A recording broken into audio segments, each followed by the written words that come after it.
In the marble halls of ancient Rome, where emperors dined on roasted peacock tongues and senators bathed in marble pools scented with oils, there existed a rot so profound that even history itself has tried to bury it. Behind the grandeur of the Colosseum, behind the triumphal processions that paraded chained kings and golden treasures through the streets, there was another kind of conquest, one that consumed children. Not soldiers, not slaves for the fields. Children, these were boys stolen in war, boys torn screaming from villages set ablaze, boys dragged across continents to stand on auction blocks under the merciless Roman sun. They were not bought to plow fields or quarry stone. They were purchased for something darker, for beauty, for silence, for submission. These were the concubines of Rome, the child slaves of emperors, senators, and patricians. Their stories are not in the history books. Their names have been erased. The Roman historians Tacitus, Suetonius, Cassius Dio were silent, or else spoke in mocking euphemisms. But in the shadows of fragments, medical records, papyri, satire, and tombstones, their voices can still be heard, faint and broken, like whispers through a crypt. This is their story. The year is 117 CE. Emperor Hadrian ascends to power. The empire stretches from the misty cliffs of Britannia to the deserts of Mesopotamia. Rome is at its zenith, unrivaled in power, wealth, and cruelty. In the markets of Delos, Ephesus, and Rome itself, traders arranged children on platforms, naked under torchlight, inspected like animals. The buyers circle slowly, appraising not strength or skill, but symmetry of face, softness of skin, brightness of eyes. The selection process was a ritual of degradation. Children stood trembling, their lips bitten raw with fear.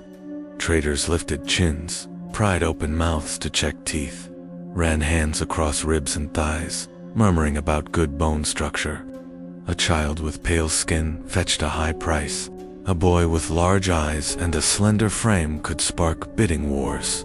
Syrian and Greek boys were the most desired, fetishized as exotic treasures. Those not bought quickly endured the horror of multiple sales, passed from one set of hands to another, stripped not only of their freedom but of identity itself. Their names were erased. They were given new ones, deliberately feminized names in Greek, designed to mark them as playthings, not men. They were forbidden their native tongues, forbidden their songs, forbidden their prayers. Childhood ended at the block. Once purchased, the transformation began. Their bodies became projects. Their hair was plucked bare. Resin stripped them of all signs of growing into manhood. Their skin was painted with white lead to maintain the illusion of purity, even as poison seeped into their blood. Their diet was controlled to prevent strength and keep their frames small, boyish, pliant. And then there was the knife. Castration, sometimes partial, sometimes complete, done in back rooms by surgeons who knew their craft too well, done to preserve youth, to freeze a boy between childhood and adulthood forever. Some bled to death on the tables. Others survived, but broken. Survivors were trapped in a body that would never fully grow. Voices forever high, features forever delicate. The survivors were trained not to live, but to perform. Music, dance, poetry, not for their joy, but to sharpen them into instruments of pleasure. They learned when to smile, when to bow their heads, when to flatter, when to be silent. They became experts in moods and desires, not their own. But no training could erase fear. A mistake, spilling wine, hesitating when called, failing to delight, was met with punishment.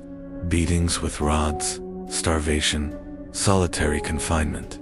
And yet success brought only gilded chains, silk robes, golden collars, luxuries that mocked the truth. They were property. By day, they were paraded before guests, pouring wine with delicate hands, reciting verses, singing in trembling voices. They were praised for beauty, compared to flowers and birds. By night, They endured the silence of locked doors and extinguished lamps. What Roman writers called companionship was nothing but systematic violation. Even emperors were complicit. Hadrian is remembered for his love of Antinoessa, Greek boy of astonishing beauty. History romanticizes it. Statues immortalize it. Temples were built in his honor after he drowned in the Nile at just 19. But Antinous was taken into Hadrian's household when he was barely a boy. Could he ever have refused the emperor of Rome? Could a child say no to the master of the world? His voice is lost. We have only Hadrian's grief, never Antinous's truth. Antinous's fate was exceptional. He was worshipped as a god. But his survival, until death claimed him, was the exception, not the rule. For every Antinous, there were thousands of unnamed children, buried in shallow graves, discarded when their beauty faded, sold to brothels when they aged beyond desirability. Their stories were never carved in marble. In satire, the poet Martial mocked senators and merchants for surrounding themselves with delicia delights. He wrote, as if their suffering was a joke. He describes their beauty, their duties, their comedy for the powerful, misery for the powerless. Medical texts are colder still. Galen and Celsus write of torn bodies, infections, scars of abuse. But their words are clinical, detached, as though documenting the breaking of a tool. The law had no place for mercy. These boys were listed in wills beside furniture, livestock, and jewelry. They were insurance investments. They were status symbols. They were currency. In Rome, the violation of a child was not crime. It was ownership. What the Romans normalized would horrify us today. And yet in frescoes at Pompeii and Herculaneum, painted boys look out with downcast eyes, frozen in erotic scenes beside gods who themselves embody predation. Zeus with Ganymede, Apollo with Hyacinth, mythology as justification, art as advertisement, children displayed as symbols of refinement. This was Rome's silken darkness. Luxury dripping with blood, beauty sharpened into chains. A world where childhood itself was currency. And this is only the beginning. To understand the scale of this horror, we must widen our lens. For it was not only emperors, not only Hadrian and his it was senators, generals, merchants, landowners. It was a system so embedded in Rome's fabric that few even thought to question it. Any man of wealth could buy a boy. To own such a concubine was not shame but prestige. They were paraded at banquets, forced to serve and entertain while being pawed by drunken guests. During Saturnalia, they were dressed in their master's clothes, a loud authority mockery that only deepened the cruelty of their everyday submission. Slave. Markets across the empire tell the story in contracts. A Syrian boy, 12 years old, sold for a price higher than a team of oxen. Another, trained in Greek culture and pleasing to the eye, sold in Pompeii. The language is dry, transactional, but behind the ink lies terror. Children stripped of futures and sold as flesh. The trauma cannot be overstated. Many of these boys had seen their fathers slaughtered, their mothers raped or enslaved, their homes burned. They were forced to serve the very society that had destroyed their world, and they had to survive by pleasing the men who embodied their destruction. Those who lived long enough to age out of desirability faced bleak choices. Some were sent to brothels, trapped in endless cycles of violation. Others became household servants, humiliated daily by the reminder of what they once were. A few were freed, their masters moved by guilt or sentiment. But freedom was rarely salvation. They had no training, no family, no skills beyond those forced upon them. Freedom meant poverty, stigma, and memories too heavy to bear. The archaeological record preserves hints of their existence. Burial sites where boys were interred with mirrors and cosmetics, objects that spoke of lives dedicated to pleasing others, collars inscribed with warnings, "Hold me lest I flee." Frescoes showing soft faces framed in curls, eyes lowered in eternal submission. The physical cost was immense. Ancient physicians described the aftermath of castration: infections that left children crippled, fevers that claimed their lives, records of boys treated for internal injuries so severe they could not walk, higher suicide rates among slave youths in elite homes.